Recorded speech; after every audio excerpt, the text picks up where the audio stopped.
Alors je suis philosophe. N'ayez pas peur, n'ayez pas peur. Enfin, j'essaie de l'être tout du moins.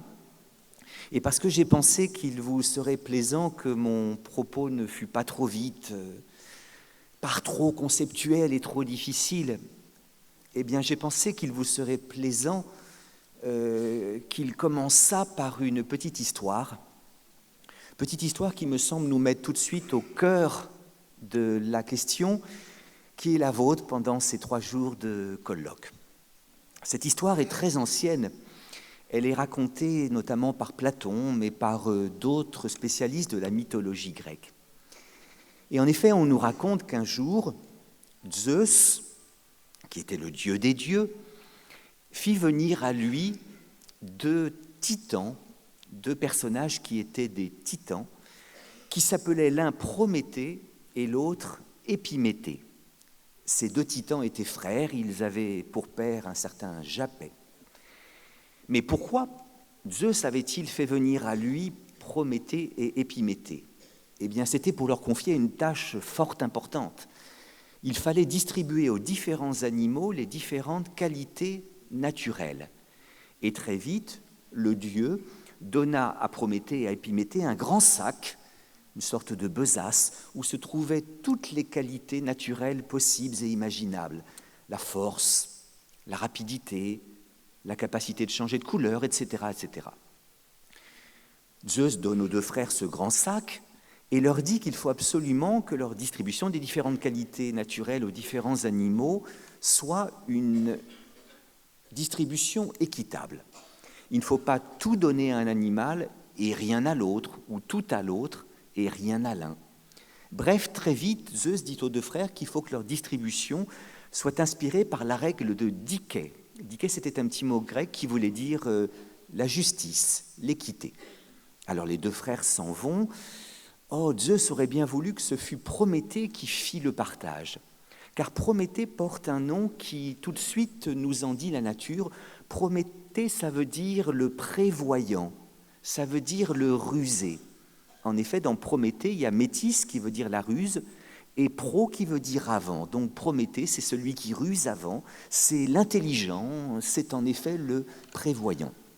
Mais chemin faisant, son frère Épiméthée, dont le nom d'ailleurs nous dit la nature, Épiméthée dit à Prométhée, écoute, laisse-moi faire le partage. J'ai bien compris ce qu'a dit Zeus, je ne dois pas tout donner à un animal et rien à l'autre, tout à l'autre et rien à l'un. Laisse-moi faire le partage. Et si tu veux, tu viendras le corriger quand je l'aurai fini. Alors Prométhée hésite un peu et puis finalement accepte que ce soit son frère Épiméthée qui fasse le partage. C'est peut-être une erreur parce que Épiméthée, en effet, porte un nom qui en dit la nature. Épiméthée, ça veut dire l'étourdi. Prométhée, c'est le prévoyant. Épiméthée, c'est l'étourdi, puisque dans Épiméthée, il y a toujours métis qui veut dire la ruse, mais épi qui veut dire après. Bref, Épiméthée, c'est celui qui ruse après, ce qui est un peu bête. Hein. Je crois que même mon cher Johnny Hallyday aurait très vite compris qu'il vaut, quand tu ruses, il vaut mieux que ce soit avant qu'après. Bah oui. J'aime beaucoup ce que disait Fabrice Lucchini au sujet de Johnny Hallyday. Ils étaient très copains, vous savez. Lucchini dit souvent au sujet de Johnny, ce qu'il y avait de prodigieux chez Johnny, c'est qu'il revisitait les évidences. Et c'est vrai que Johnny a dit une fois, c'est authentique, finalement, il n'y a rien de mieux que la perfection. Hey, bah oui. Et surtout, vous vous souvenez de ce moment prodigieux dans l'histoire de l'humanité où Johnny Hallyday court le Paris-Dakar et il a un problème technique qui fait que la voiture n'arrive que très tard au poste d'arrivée. Quand la voiture arrive, les journalistes se précipitent. Johnny baisse la vitre et dit aux journalistes « Tu te rends compte que si on n'avait pas été arrêté 1h15, il y a 1h15 qu'on serait là. » Oh! Eh bien oui, il faut parfois revisiter les évidences. Et si Prométhée, c'est celui qui ruse avant, Épiméthée, c'est celui qui ruse après. Prométhée, c'est le prévoyant, Épiméthée, c'est l'étourdi. Et en effet, sa distribution va avoir certaines conséquences fâcheuses. Alors, on peut imaginer que, parce que Épiméthée veut faire un bon partage, il se souvient de ce que lui a dit Zeus. Tu ne dois pas tout donner à un animal, rien à l'autre, tout à l'autre, rien à l'un. Bref, très vite, il fait une distribution, et moi je peux supposer qu'après qu'il a donné la force au lion, il n'a pas besoin de lui donner une rapidité extraordinaire, puisqu'il a la force. La frégate, le plus rapide des oiseaux, puisqu'elle a la rapidité, n'a pas besoin de carapace. La tortue, qui dans le grand partage des qualités naturelles va recevoir des mains d'Épiméthée la carapace, n'aura pas besoin de venin. La vipère aspic, qui reçoit des mains épiméthéennes le venin, n'aura donc pas besoin de cette capacité de changer de couleur que va recevoir le caméléon, lequel, recevant la capacité de changer de couleur, n'aura pas besoin de venin, n'aura pas besoin de carapace, n'aura pas besoin de rapidité, n'aura pas besoin de force. Vraiment, Épiméthée a fait, malgré son nom, malgré qu'il soit l'étourdi, Épiméthée semble avoir fait un bon partage, parce que celui qui a la force n'a pas la rapidité, celui qui a la carapace n'a pas la capacité de changer de couleur, etc. Oui, la diké, c'est-à-dire l'équité, la justice, l'a inspiré, il a fait un bon partage. Et c'est bien l'impression qu'a son frère Prométhée quand il revient, qui félicite son frère et approuve en tout la distribution fraternelle. Bravo Épiméthée, tu as bien partagé, tu as bien distribué, la diké t'a inspiré. Mais c'est alors que les deux frères virent arriver devant eux un étrange animal, celui que Platon, dans un autre dialogue, nommera un bipède sans plumes, c'est-à-dire un homme. Parce qu'on n'est pas les seuls bipèdes de la nature, mais les autres ont des plumes, et nous pas, enfin généralement pas, sauf dans des circonstances et parfois à un endroit de l'anatomie que je ne nommerai pas ici. Bref, l'homme arrive devant les deux frères et tout de suite Prométhée lui demande « Mais alors à lui, que vas-tu distribuer ?» Épiméthée reprend son grand sac et « Oh, mon Dieu !» enfin plutôt « Mon Zeus !» se rend compte que le sac est vide. Étourderie d'Épiméthée qui fait que dans le grand partage des qualités naturelles, il semble que l'homme ait été oublié. Et en effet, nous venons au monde comme les plus fragiles, les plus précaires, les plus vulnérables, les plus handicapés de tous les vivants. Quand un petit animal vient au monde, il reçoit généralement de la nature quelque chose qui lui aide à s'y débrouiller assez vite. Ça s'appelle l'instinct. Quand la nature donne à un animal un besoin, elle lui donne en même temps les moyens qui permettent de le satisfaire. Et l'ensemble des moyens qui permettent de satisfaire les besoins, ça s'appelle l'instinct. Oui, très vite, parce qu'il a des poils, parce qu'il a des plumes, parce qu'il a une carapace, parce qu'il a un instinct, le petit animal sait se débrouiller dans la vie. Mais le petit homme, lui, paraît le moins bien partagé de tous les animaux. Et en effet, ce que nous enseigne ce mythe, c'est que nous sommes les plus précaires, les plus fragiles, les plus dépendants, les plus handicapés de tous les vivants, parce qu'en effet, nous venons au monde pauvres en instinct. Bergson le disait très bien, les animaux sont plus riches en instinct que les hommes sont plus riches en intelligence que les animaux. Or, l'instinct, c'est ce qui permet à un animal de trouver, sans avoir besoin de chercher, les chemins de sa vie. Si je n'étais pas clair, vous me le diriez. La formule de Bergson, je la répète, l'instinct trouve sans chercher. Alors que l'intelligence, elle cherche sans d'abord trouver. J'essaie de prendre un exemple. Voilà qu'il fait froid. Voilà que la bise est venue, comme dit mon maître Jean de La Fontaine. Eh bien, les animaux échappent très naturellement au froid, puisque après que la bise est venue, après qu'il a commencé de faire froid, regardez ce premier animal migrer instinctivement vers les régions où il fait plus chaud. Regardez, après qu'il a commencé de faire froid, ce deuxième animal, après qu'il a beaucoup mangé, descendre dans les profondeurs de la terre pour y hiberner. Regardez, après que le froid est venu, ce troisième animal se fabriquait un admirable pelage, de plus en plus de poils. Et ce quatrième animal se fabriquait un admirable plumage. Voilà 4 moyens naturels, instinctifs si l'on veut, d'échapper au froid. Plus de plumes, plus de poils, l'hibernation et la migration. Mais après qu'il a commencé de faire froid, eh bien nous autres hommes, nous ne migrons pas, nous n'hibernons pas, et nous ne sommes pas plus poilus en hiver qu'en été.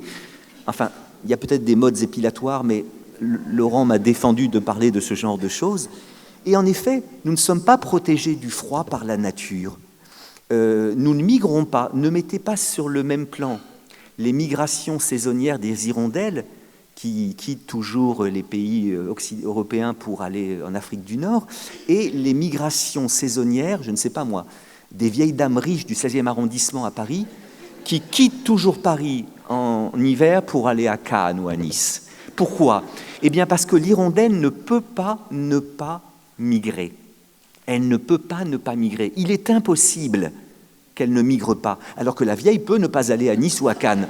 D'ailleurs, elle n'y est pas allée cet hiver, parce que y avait le Covid ou qu'elle s'est cassé le col du fémur. Et en effet, l'instinct trouve sans chercher. C'est-à-dire qu'à l'origine de la migration de l'hirondelle, je ne crois pas qu'il y ait une démarche de l'intelligence, dont les premières prémices seraient que, oh là là, on commence à se geler ici. Les deuxièmes prémices, tiens, qu'on a vu à la météo qu'il faisait chaud au Maroc, et la conclusion qu'il faut partir, et si possible en groupe, comme ça cela rendra le voyage plus intéressant. Non, l'hirondelle ne peut pas ne pas migrer. Elle trouve, sans avoir besoin de les chercher, les moyens d'échapper au froid. Et ce qui me semble le prouver, c'est cette facilité avec laquelle l'hirondelle trouve sa place dans le nuage d'oiseaux. J'adore regarder les nuages d'oiseaux. Parfois, vous savez, le nuage se divise en deux, puis après, les deux parties du nuage se croisent sans le moindre heurt. L'animal reçoit de la nature ce qui lui permet de trouver sa place dans le monde sans avoir besoin de la chercher. Enfin, nous n'hibernons pas en hiver. Ne mettez pas sur le même plan le roupillon du collégien au fond de la classe à côté du poêle et l'hibernation de la marmotte. Car là encore, la marmotte ne peut pas ne pas hiberner. Et ce qu'elle fait, elle ne sait pas qu'elle le fait, elle le fait instinctivement. Ne croyez pas que la marmotte s'est dit « Oh là là, il fait froid, il faut que je mange beaucoup, oh, c'est difficile, puis après je vais aller dans les profondeurs de la terre. » Non. Je ne réduis pas les animaux à l'instinct, je ne réduis pas les hommes à l'intelligence, parce qu'il y a des animaux qui ont beaucoup d'intelligence, et nous avons un peu d'instinct, mais tout de même, il me paraît que même le moins intelligent des hommes a toujours plus d'intelligence qu'il n'a d'instinct. Alors qu'il me paraît que même le plus intelligent des animaux a toujours moins d'intelligence qu'il n'a d'instinct. Et en effet, ce qui nous est raconté dans le mythe, c'est qu'en un sens, les animaux sont plus doués par la nature que nous. Oui, nous ne migrons pas, nous n'hibernons pas, nous n'avons pas de carapace, nous ne pouvons pas changer de couleur, nous n'avons pas de venin, nous sommes fragiles.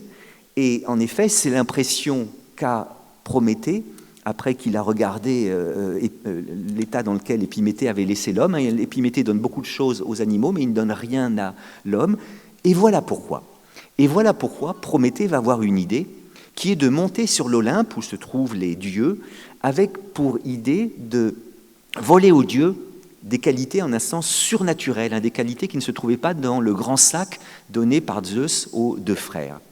Et oui, Prométhée va monter sur l'Olympe, et il veut dérober aux dieux trois choses: le feu, l'intelligence technique et l'art politique, pour les donner aux hommes.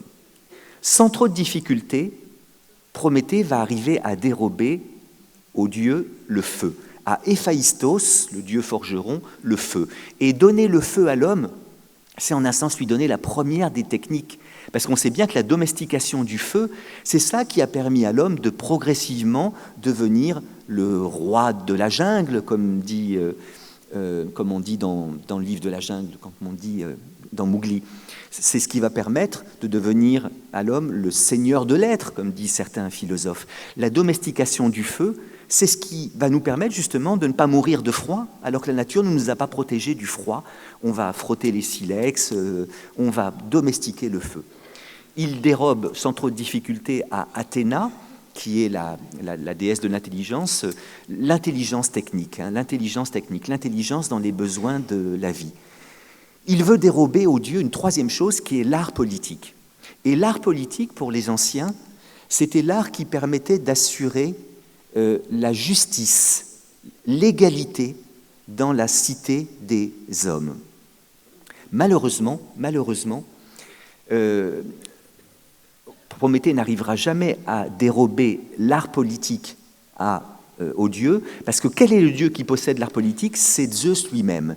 Zeus dont les appartements sont tellement bien gardés, tellement bien surveillés, que jamais Prométhée n'arrivera à dérober aux dieux l'art politique. Ce qui fait qu'on n'est jamais arrivé à faire une société parfaitement juste, parfaitement égale, parfaitement équitable.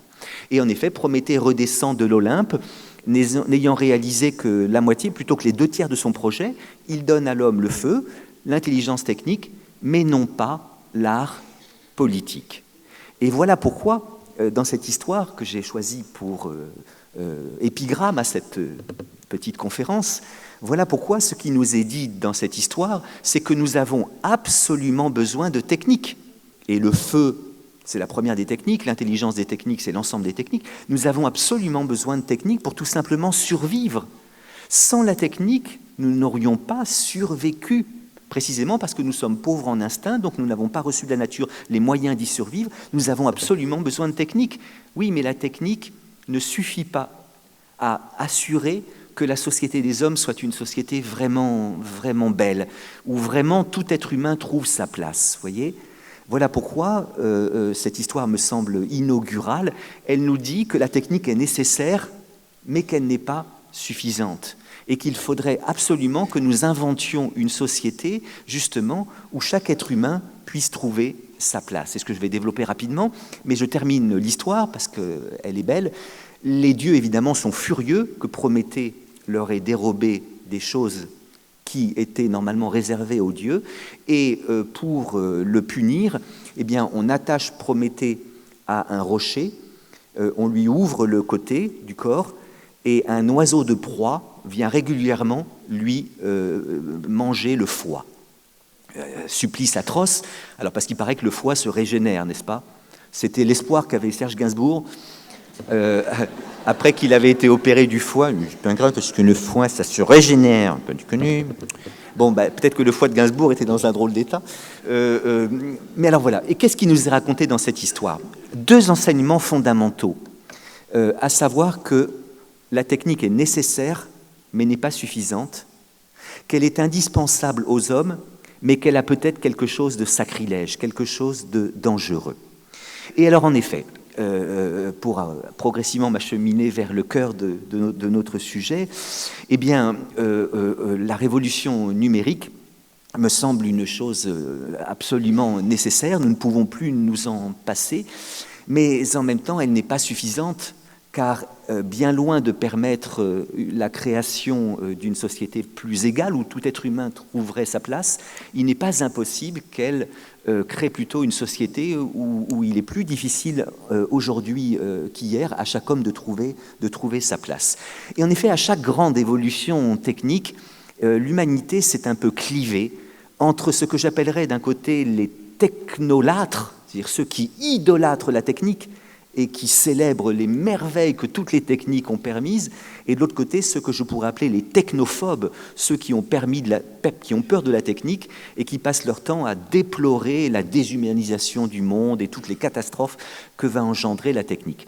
Mon propos est assez simple et je crois qu'il consonne à ce qui a été résumé tout à l'heure et qui me paraît très juste, c'est qu'entre la technolatrie et la technophobie, il est urgent de ne pas choisir. Après l'invention de l'écriture, en 3400 avant Jésus-Christ à peu près, l'invention de l'imprimerie, en 1450 après Jésus-Christ à peu près, et l'invention numérique en 1990 à peu près.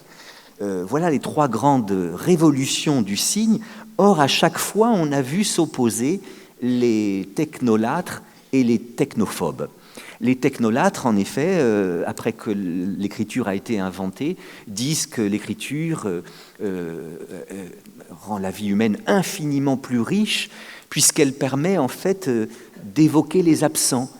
Vous lisez l'histoire d'un mort, vous avez l'impression qu'il est là, n'est-ce pas ?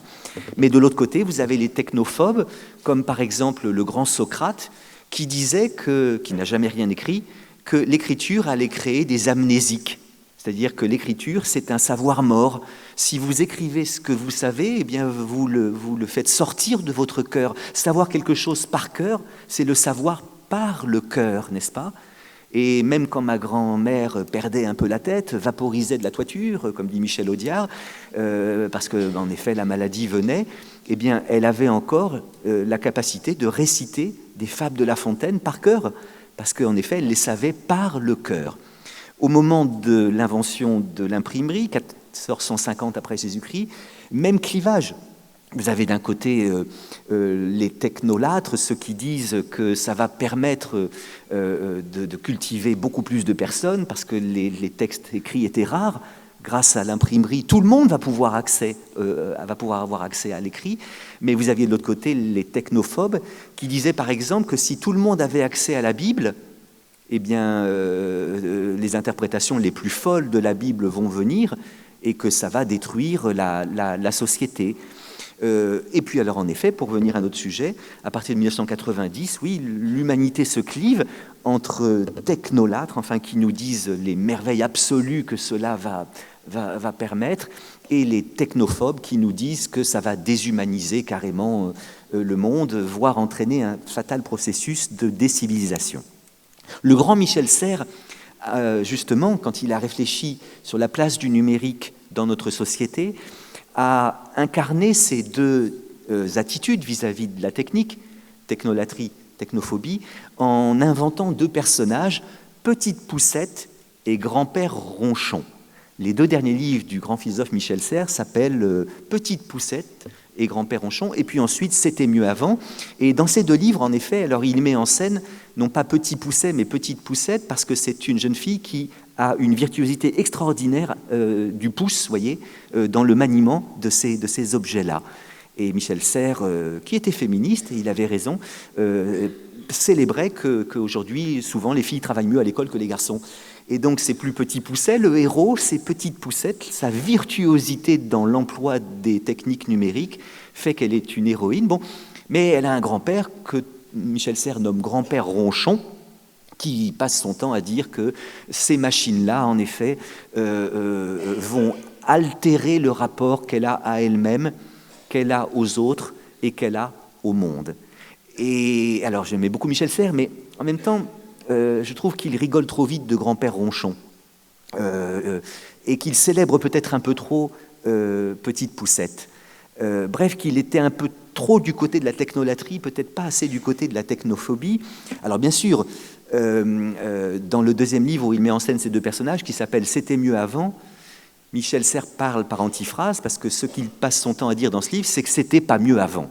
Il écrit ce livre assez vieux, il dit « Ce n'était pas mieux avant, j'y étais quand j'étais jeune, et je peux vous dire que c'était pas bien du tout ». Et Michel Serres de célébrer en effet la modernité et de célébrer les techniques. Alors il a des arguments, par exemple, beaucoup de grands-pères ronchons disent, quand ils voient leur petite poussette sur ces machines, en disant « mais tu passes ton temps sur ton écran et résultat, tu ne te promènes plus, tu ne regardes plus les cieux, tu ne te promènes plus dans la nature, tu ne rencontres plus les autres ».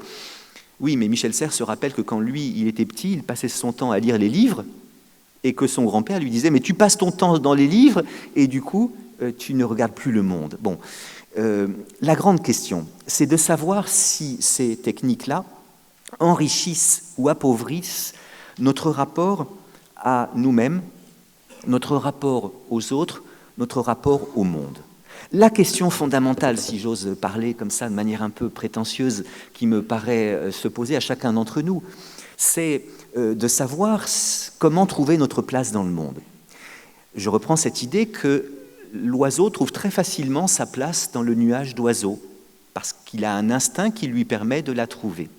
L'homme, en revanche, ne trouve pas facilement sa place dans la communauté des hommes, parce qu'il n'a pas cet instinct qui lui permettrait de la trouver sans la chercher. Bref, l'instinct trouve sans chercher, l'intelligence cherche en trouver, et en effet, nous cherchons longtemps notre place dans le monde.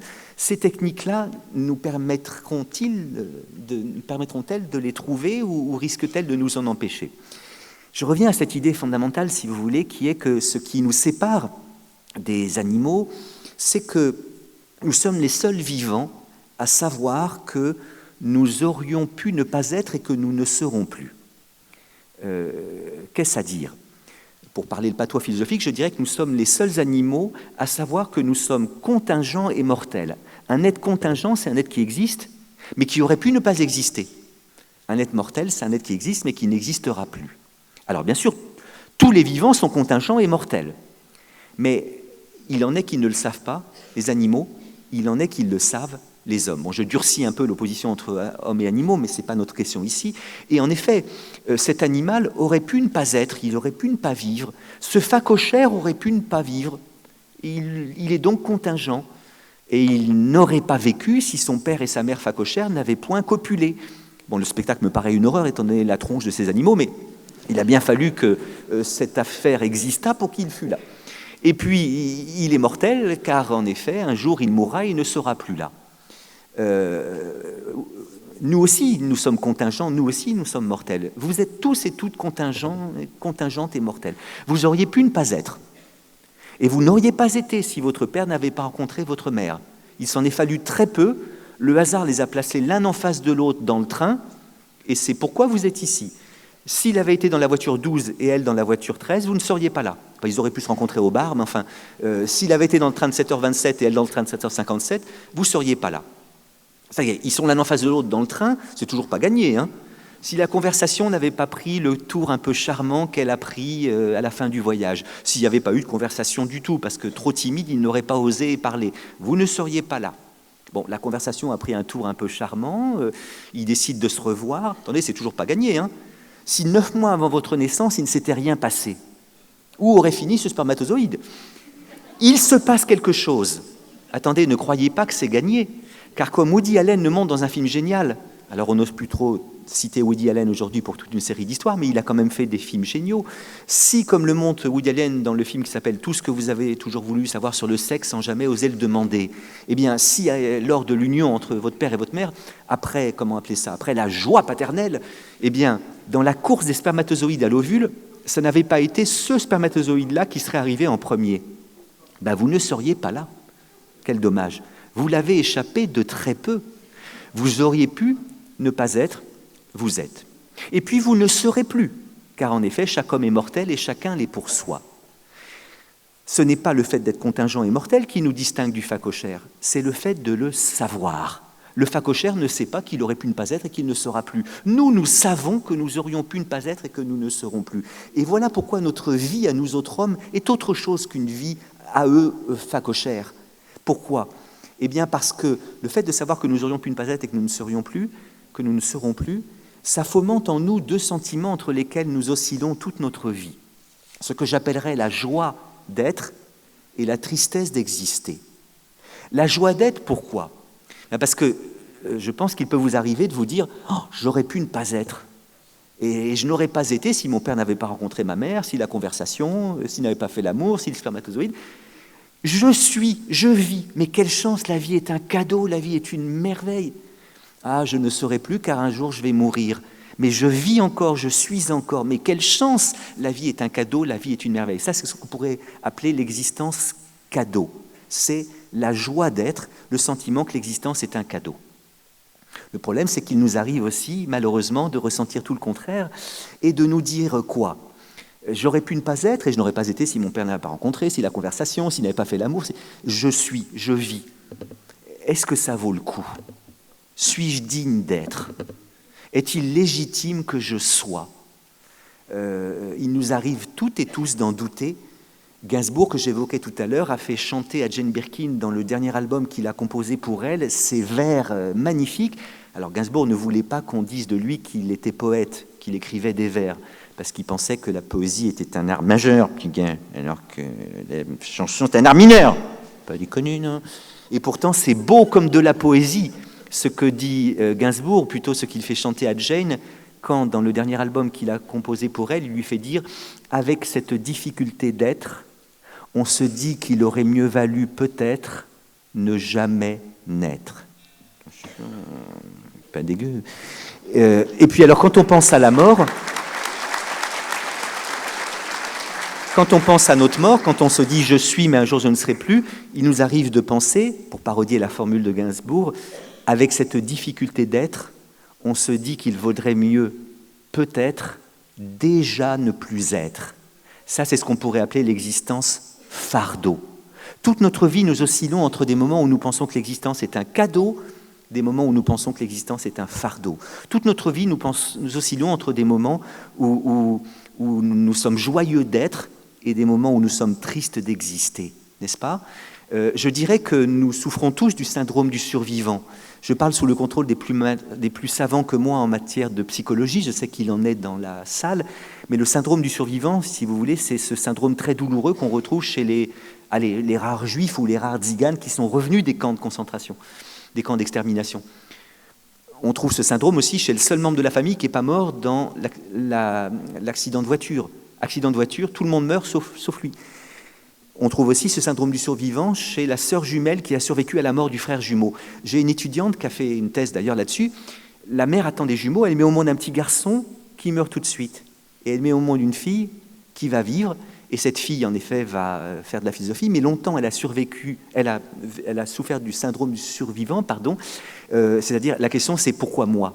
Suis-je digne d'être? Suis-je légitime d'être? Est-ce que je n'ai pas pris la place de quelqu'un? Voyez, c'est ce que j'appellerais le sentiment d'une existence usurpée. Le sentiment d'une existence usurpée. Eh bien, nous souffrons tous du syndrome du survivant, non pas psychologiquement, mais ontologiquement, pour parler comme les philosophes. Nous avons tous un doute quant à notre légitimité d'être, quant à notre dignité d'être. Il nous arrive de vivre l'existence comme un cadeau et de penser qu'on est digne d'être, que l'existence est une merveille, qu'on est légitime. Mais il nous arrive malheureusement de vivre l'existence comme un fardeau et de douter quant à notre légitimité d'être. Eh bien, selon moi, sont nécessaires, sont à célébrer, sont à utiliser autant qu'il le faut les techniques qui donnent à un être humain le sentiment que l'existence est un cadeau, qui l'aident à trouver sa place dans le monde. Sont dangereuses. Nous devons nous en méfier. Les techniques qui, au contraire, donnent plutôt à l'être humain l'impression que l'existence est un fardeau et le rendent difficile qu'il trouve sa place parmi les hommes. Voyez ? Alors évidemment, nous sommes tous d'accord, et le résumé magnifique qui a été fait tout à l'heure eh bien, mérite simplement d'être un tout petit peu commenté, c'est ce que je vais faire. Évidemment, les techniques sont ambivalentes. Bon, alors par exemple, le fait de voir aujourd'hui, pour simplement renouveler son permis de conduire, eh bien, aller sur Internet, maîtriser Internet, se souvenir de toute une série de mots de passe, ça a fait que moi, qui ne suis pas un digital native, qui suis né bien avant l'informatique et qui n'aime pas trop ça, regardez mon téléphone. Ça veut dire que je suis un peu obligé, mais en même temps, bon, ça a fait que j'ai passé des moments à m'énerver, à ne rien comprendre. J'ai laissé tomber plusieurs fois. Enfin, bon, c'est ce qu'on appelle la fracture numérique. Bon, donc il y a des techniques qui peuvent donner l'impression à des gens vieillissants comme moi qui n'ont plus leur place dans le monde. Je peux encore prendre l'avion, mais je crois que bientôt je ne pourrai plus le prendre parce que je vois que quand les gens prennent l'avion, l'immense majorité des gens, vous savez, arrivent avec un smartphone ils mettent ça et puis ça passe tout seul. Moi, je suis le dernier à passer avec mon papier là que j'ai imprimé. Bientôt, il va falloir avoir des appareils, j'en ai pas envie, vous voyez. Donc, ces techniques-là, pour chacun d'entre nous, alors en tout cas pour celui qui est plutôt grand-père ronchon que pour celle qui est petite poussette, ces techniques-là, je crois qu'on doit en évaluer l'utilité dans notre société en prenant ce critère-là. Dans quelle mesure est-ce que ça permet aux êtres humains de mieux trouver leur place dans le monde? Dans quelle mesure est-ce que ça rend plus difficile aux êtres humains de trouver leur place dans le monde? Et alors, et pour ne pas dépasser le temps qui m'a été donné, je dirais que pour trouver sa place dans le monde, pour avoir l'impression qu'on est digne d'être, qu'on est légitime, eh bien, on a évidemment besoin fondamentalement d'une chose qui n'a aucun rapport avec les techniques, qui existait avant le numérique, avant l'imprimerie, avant l'écriture, et qui, je l'espère, existera après le numérique. C'est tout simplement l'amour. La conclusion philosophique de mon propos ne dépassera pas beaucoup la conclusion philosophique de l'immense majorité des chansons de Johnny Hallyday. Hein. En fait, on a tous besoin d'amour. Oh Marie, si tu savais. Ou celle d'Enrico Macias, je veux dire, on a tous besoin d'amour. Mais c'est sérieux cette affaire-là, parce que je crois qu'on ne peut pas s'auto-légitimer. Chacun s'interroge sur sa légitimité d'être venu au monde. Et c'est vrai que quand on est en situation de handicap, parfois on s'interroge plus que ceux qui ne le sont pas, n'est-ce pas? Mais en même temps, c'est le lot commun. Vous pouvez peut-être, vous qui êtes dit en situation de handicap, envier des gens qui ne le seraient pas en disant mais moi si j'étais comme elle, mais... Et pourtant, des actrices hollywoodiennes d'une beauté à tomber, célébrées par le monde entier, richissimes, bon, eh bien, sont nombreuses à s'être suicidées, à avoir perdu le goût de la vie, vous voyez. Donc, je crois que là, il n'y a pas de séparation du tout radicale à faire entre ceux qui sont en situation de handicap et ceux qui ne le seront pas, qui ne le seraient pas. Nous avons tous besoin d'une légitimation au fait que nous soyons venus au monde alors que nous aurions pu n'y pas venir et alors que nous le quitterons, et je ne crois qu'on ne peut pas s'auto-légitimer. La seule légitimation qui vient, qui peut nous rassurer quant à notre dignité d'être, c'est en effet l'amour. Et alors l'amour, on le voit généralement dans les yeux de nos parents quand on vient au monde, parce qu'il y a une espèce d'inconditionnalité des parents qui fait que les parents trouvent tous que leurs enfants sont beaux. Hein. Donc c'est pas toujours le cas.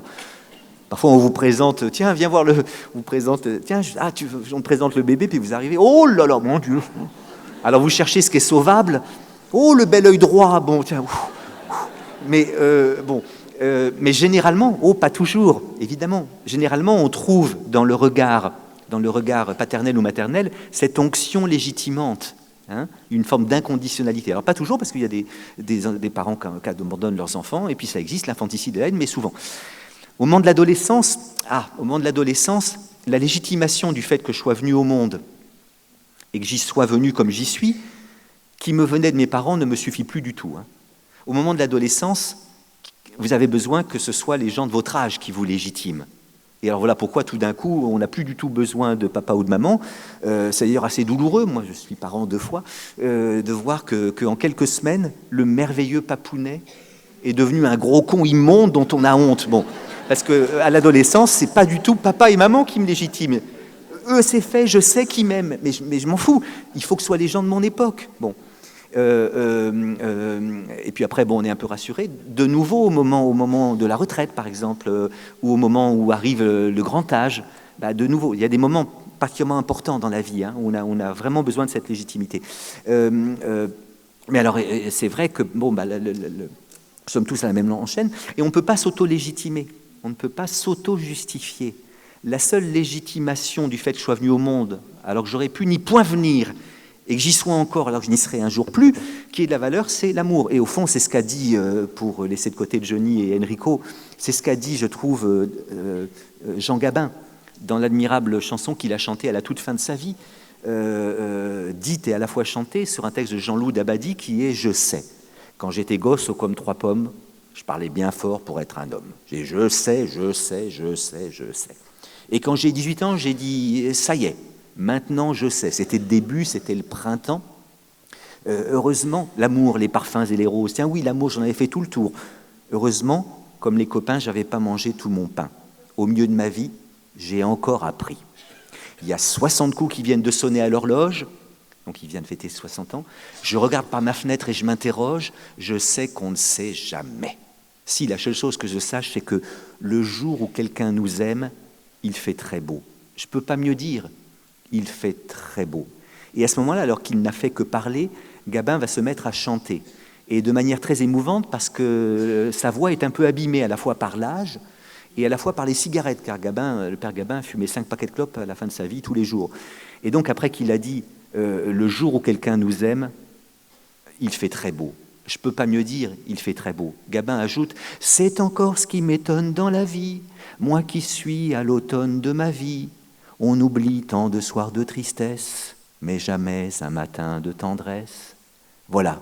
Ce que je sais, ça tient en 3-4 mots. C'est tout ce que je sais. Merci. Mais ça, je le sais. Cependant, nous ne sommes pas tous aimés, pas comme on le voudrait, et puis on ne peut pas exiger d'être aimé tout le temps. Voilà pourquoi il me paraît que nous avons besoin de prothèses, d'orthèses, de techniques. Et en effet, pourquoi allons-nous sur beaucoup de nos mouvements, si nous allons sur l'ordinateur, c'est ça, c'est ce que dit très bien Proust, en fait, tous les arts, toutes les techniques, tous les travaux, c'est rien d'autre que des succédanés d'un besoin d'être aimé. Voyez. Et par exemple, si on travaille beaucoup et qu'on a besoin d'être reconnu dans le travail, c'est parce que la reconnaissance qui nous vient de nos pairs dans le travail, ça nous semble quelque chose comme une légitimation. Hein. Mais alors, la technique, bon, moi je crois que pour qu'une vie humaine soit belle, pour qu'on s'y sente bien, on a besoin, je crois, d'un équilibre que peut-être le numérique risque de rompre. Je crois que pour bien vivre, on a besoin d'un équilibre, d'une alternance, si vous voulez, du visible et de l'invisible, de la vie collective et de la vie solitaire, du public et du privé, de la veille et du sommeil, du bruit et du calme, du rapide et du lent, de l'habituel et du nouveau, du travail et du loisir. Alors on pourrait prendre chacun de ces points, mais c'est vrai que, Hannah Arendt l'a très bien dit d'ailleurs, la vie humaine suppose un équilibre une alternance en tout cas entre ces moments-là. Or, je m'inquiète en effet que le numérique risque de nous faire perdre cet équilibre-là. Parce qu'en effet, avec Internet, on risque d'être toujours visible. On ne peut plus se cacher. Tout est montré. L'alternance de la veille et du sommeil, ben on sait qu'il y a des adolescents qui ne dorment plus parce qu'ils n'arrivent jamais à arrêter l'écran. L'alternance du bruit et du calme, ben ces machines vibrent tout le temps. L'alternance de l'habituel et du nouveau. C'est vrai qu'une vie où c'est toujours les mêmes habitudes, on s'ennuierait, donc il nous faut du nouveau. Mais une vie où il y aurait toujours du nouveau, on serait perdu. Et là, en l'occurrence, oui, l'accélération des machines. Moi, par exemple, lorsque j'ai fini par comprendre comment fonctionnait tel logiciel à l'université, je me dis, c'est bon, je suis tranquille. Et puis, je ne sais pas pourquoi, on dirait que les informaticiens n'ont que ça à foutre. Tous les 3 ans, ils s'amusent à changer. Et je suis complètement perdu, vous voyez. La rapidité c'est ce qu'on appelle l'obsolescence programmée, vous voyez. L'obsolescence programmée, ça fait qu'une technique, une machine, doit très vite être remplacée par une autre machine. Et je dirais que l'homme d'aujourd'hui est sommé de s'adapter de manière permanente à un monde impermanent. Pour continuer à avoir sa place dans le monde, il faut être capable de changer, de s'adapter tout le temps. Quel est l'animal qui symbolise l'adaptation? C'est le caméléon. Or, on dit qu'un caméléon qu'on met sur un patchwork devient fou. Oui, c'est normal. Mais moi, je dirais que l'homme d'aujourd'hui, c'est pire. En tout cas, moi, je vis ça comme ça. C'est comme un caméléon qu'on met sur un kaléidoscope. Parce que le patchwork, il a plusieurs couleurs, mais elles ne changent pas de place. Le kaléidoscope, ça change tout le temps. Et on devient fou. Et il y a des moments où on a envie de se déconnecter. Il y a des personnes, en effet, qui n'arrivent pas à suivre. Parfois, j'ai un point de côté, non pas au corps, mais à l'âme, parce que j'essaie de suivre les transformations techniques, et il y a un moment, j'ai envie de laisser filer. Bon, vous voyez. Donc, rupture de ces équilibres-là. Le temps de travail et le temps de loisir, c'est très important, ça. Ben, on sait depuis le télétravail qu'en un sens, on va travailler tout le temps. Hein, les gens, avec l'ordinateur, bon... et alors, en effet, on peut s'inquiéter en effet que ces techniques-là, que toutes ces techniques-là ne déséquilibrent les choses. Et que va devenir l'intériorité d'un être humain? Que va devenir sa vie intérieure si, en effet, l'espace du loisir, du calme, du silence, de l'intime, du secret, de l'invisible, de l'habitude se réduit comme peau de chagrin. Dans un monde où en effet il y aurait toujours du bruit, toujours du changement, toujours du travail, toujours du public, toujours de la visibilité, tout le temps des images, dans un monde comme ça, je crois qu'il est difficile de bien vivre et d'être très heureux. Mon Dieu, ne suis-je pas en train de devenir grand-père ronchon oubliant petite poussette, je ne crois pas.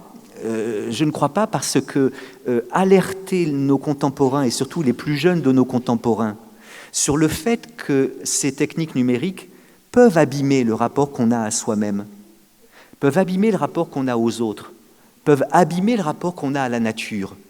Ça n'est pas être technophobe. C'est tout simplement inviter les plus jeunes d'entre nous à inventer un bon usage des techniques. La technique a-t-elle cessé d'être notre espérance pour devenir notre destin ? C'est ce que disent les technophobes. Ne soyons pas technophobes. Plaçons beaucoup d'espoir dans ces techniques. Oui, elles peuvent améliorer le rapport, approfondir le rapport qu'on a à soi. Elles peuvent approfondir le rapport qu'on a aux autres. Par exemple, Internet peut être une belle aide pour les timides. J'ai un fils qui était très timide. Au moment de l'adolescence, sa timidité était maladive. Et résultat, il n'osait pas dire aux filles qu'il aimait, qu'il les désirait. Il rougissait. Bon, Internet permettait des approches qui ensuite lui ont permis d'avoir une belle vie amoureuse. Et rassurez-vous, si vous êtes inquiet, il est beaucoup moins timide aujourd'hui, ça va mieux. Ces techniques peuvent améliorer le rapport qu'on a au monde extérieur, vous voyez. Donc, ambivalence profonde de ces machines-là. Je dirais que nous devons en effet tenir ensemble deux idées, à savoir que nous avons tous le droit à la connexion, mais aussi tous le droit à la déconnexion. Il est bon que nous nous nourrissions de ces machines-là à condition de les maîtriser. Et je donnerai pour finir la parole à un poète, Hölderlin, qui disait « Là où il y a danger, là aussi croît ce qui sauve », du verbe croître. Là où il y a danger, là aussi croît ce qui sauve. Moi, je crois qu'il y a des dangers dans ces techniques-là. Oui, elles peuvent nous déséquilibrer, elles peuvent abîmer le rapport qu'on a à nous-mêmes, aux autres et au monde, mais ça n'est pas sûr. Et après tout, les hommes ont su inventer un bon usage de l'écriture. Les hommes ont su inventer un bon usage de l'imprimerie. Qu'est-ce qui nous dit qu'un jour les hommes ne sauront pas inventer un bon usage du numérique, voyez, et ils inventeront ce bon usage du numérique s'ils équilibrent le droit à la connexion et le droit à la connexion, et surtout s'ils veillent à ce que toutes ces machines-là, eh bien, disent aux hommes, soient plutôt des moyens qui permettent aux hommes de trouver leur place dans le monde et de vivre l'existence comme un cadeau, plutôt que leur donne l'impression que l'existence est un fardeau et qu'ils ne trouvent pas leur place dans le monde. On raconte dans la mythologie grecque qu'un jour, Zeus a fait venir à lui Prométhée et Épiméthée pour distribuer les qualités naturelles. Il y a le mec qui recommence l'exposé alors qu'on est déjà en retard. Non, c'est juste une petite synthèse. Il aurait voulu que ce fût Prométhée qui fit le partage, parce que Prométhée, c'est le prévoyant, celui qui ruse avant. C'est Épiméthée, l'étourdi, celui qui ruse après, qui fait le partage. Il donne beaucoup de choses aux animaux, la carapace, la capacité de changer de couleur, rien à l'homme. Heureusement que Prométhée est monté sur l'Olympe pour chercher les techniques et pour les donner aux hommes, car sans technique, on ne survivrait pas. Mais n'oubliez pas que Prométhée n'est pas arrivé à voler l'art politique, et voilà pourquoi la technique est nécessaire, n'est pas suffisante. La technique ne peut pas tenir lieu d'art politique. Cultivons autant que nous pouvons le faire, autant que faire se peut, cet art politique qui a pour but et qui aura toujours pour but de faire en sorte que chaque être humain trouve sa place dans le monde. Une société estimable, c'est une société qui arrive à donner l'impression à l'immense majorité des hommes qu'ils ont leur place dans le monde. Eh bien, si les techniques y concourent, tant mieux. Si les techniques n'y concourent pas, tant pis. Merci de votre attention. Merci beaucoup.